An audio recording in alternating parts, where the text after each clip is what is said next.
In the heart of Portsmouth, by the sea's embrace, where the echoes of history leave a lasting trace, when the sirens wailed and the bombs rained down, bravery flourished in this resilient town. Oh, the brave souls of Portsmouth stood strong and I'm Jon Cole. I was born in Milton in Cattersfield Road. And we lived in Milton throughout the war in Cattersfield Road and in the adjacent road, which was Western Avenue. Only when the bombing commenced, when I was 6, was I aware that something terrible was happening, due to specifically the nighttime raids, where we spent night after night after night in the shelter instead of our own beds. And we were then, in the first house, we were in an Anderson shelter, which was partly submerged in the ground. And in the second house, we had one that was fully above the ground, and that was built of brick. When it was at its height, I think school was probably interrupted so often that there were periods when we didn't go, say, for a week or 10 days. And then there'd be a lull, and I suppose they would say, let's try and get them back in.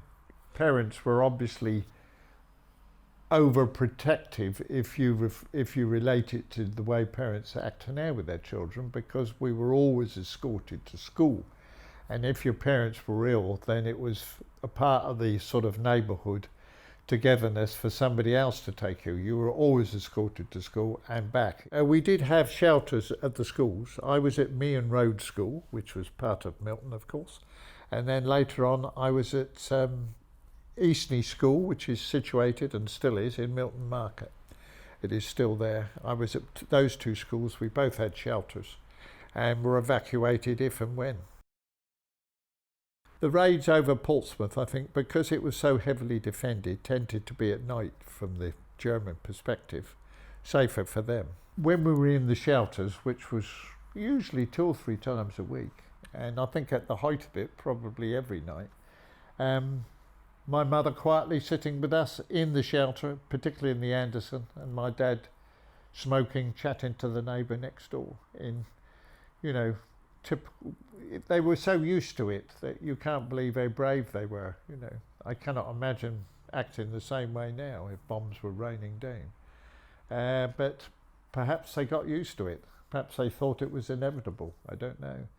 I think that there were 2 aspects to it. Often what people forget is, particularly like my age, is that you had not only the noise of the bombs, there was an even louder and constant noise of the AK guns firing at the things, which was very loud, because there were groups of the guns all over the city, huge amounts of them. Seafront, for all parts of the city, had batteries of guns firing at the enemy planes, And I think they made more noise than the bombs in a way, because the bombs were intermittent as they exploded. But the gunfire, the anti-aircraft gunfire, was constant.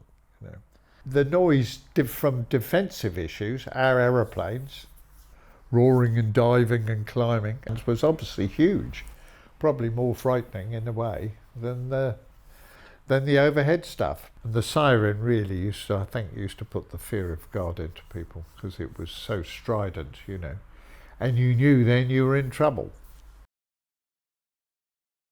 My parents said no to it, and I think that was the be end. I don't think you had to.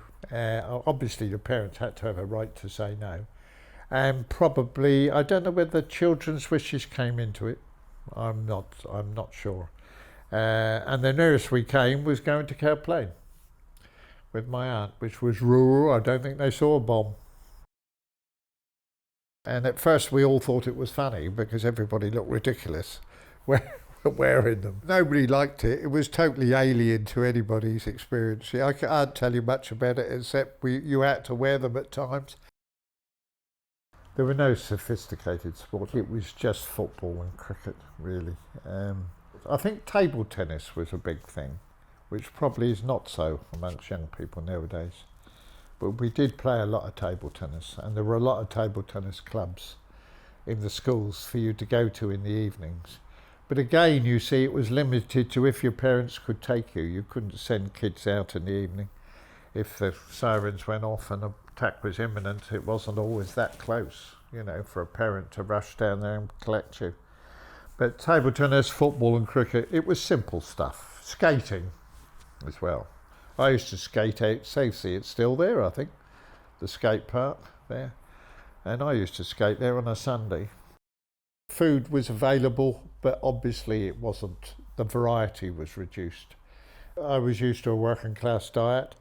I don't think the diet changed much. I'm not awfully sure what we went out without, because I can't remember it. But I don't really ever going hungry, to be fair. I think choice was limited, but then choice was quite simple. In our home, it was Sunday, beef was one week, pork was the next week, lamb was the next week, and that never varied. Chicken, never heard of it. Chicken was for Christmas. Anything I would learn would be from my parents via the radio, which was the organ for information. And the newspaper, in any case, was a day old, was yesterday's news. And the gentleman, I can only remember this guy called Lord Haw Haw, who was used to broadcast, he was British, I believe, and used to broadcast from Germany, spouting anti-West rhetoric. That's the only thing I can remember. He was well known in my mind. I didn't really understand what he was up to, but he was definitely the only propaganda that I can really relate to in any way. Arnold's Sweet Shop, which was on the corner of Loxway Road in Milton, from where a bomb hit it seconds after we left, literally. And a vivid memory of mine was, and this was documented in the evening news, we were blown onto the pavement, my mother and I. I remember as a child looking up, and the assistant in the shop had staggered out, covered in glass and bleeding heavily. And that was a truly horrific moment. When we moved from Cattersfield Road to Western Avenue, which was 3 doors from the church there, a bomb hit the other side of that road there. And I remember this horrendous noise, which was first the explosion, and secondly the blast, and sent slates crashing everywhere. Milton Park, on a summer's day, full of mothers and children. The sirens went off. We packed into the shelter, very much overcrowded, and the bomb fell, I think, 50 yards away. I may be wrong about the distance. That would have been horrendous. It would have been, I think, one of the worst mass slaughters of the war, certainly from a children and parent perspective. That was very, very fortunate indeed. And we came out to view this massive crater in the grass, because Milton Park was a huge area for kids to play, and more so than nowadays was heavily used, and particularly on a summer's day. So yes, the third and final and very fortunate escape. My mother's sister lived in King's Road, Cowplain, which was untouched really by the war, just over the hill, as you know. And she offered to take Mum and my brother and I to live with her in peaceful surroundings. And within a day or two of being there in King's Road, which was just a short walk from the A3, I wandered across, as you could in those days, there was very little traffic, and alongside the A3, it was genuine old-fashioned forest woods. And I wandered across there and bivouacked right next to the pavement were Canadian infantry troops waiting for D-Day, which I didn't know, but I was fascinated by this. And they were probably glad to see a kid, you know, and I was then, remember, 10 or 9. It was, it must have been the end of May or the first part of June, because of the way the story evolves. And I sat down with them. They gave me hamburgers. I must have been the first kid in England to have a burger. Hash browns, showed me their guns. They had Sten guns, the old-fashioned 32-shot Sten gun, and pistols, and I thought it was all wonderful and amazing. And I used to go every day, because I wasn't at school, of course, then. And every day, and I suppose I went for, I don't know, 10 days or 14 days, and then one day, which must have been, I take it, in the region of the 2nd or 3rd of June, I went across there and they were gone. Nothing. It was all gone. And when I went home in tears, and it still upsets me now, actually, to talk about it.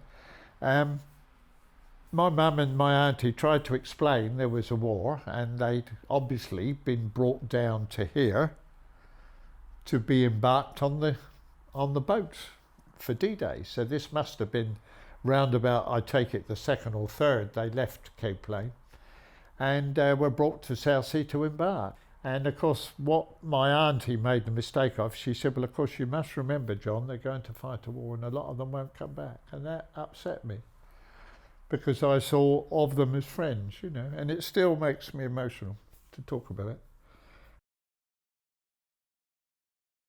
I think the Arnold sweet shop had to be, because it was awful, but I didn't really understand why it was awful, because it was beyond the comprehension of a kid of 6 or 7.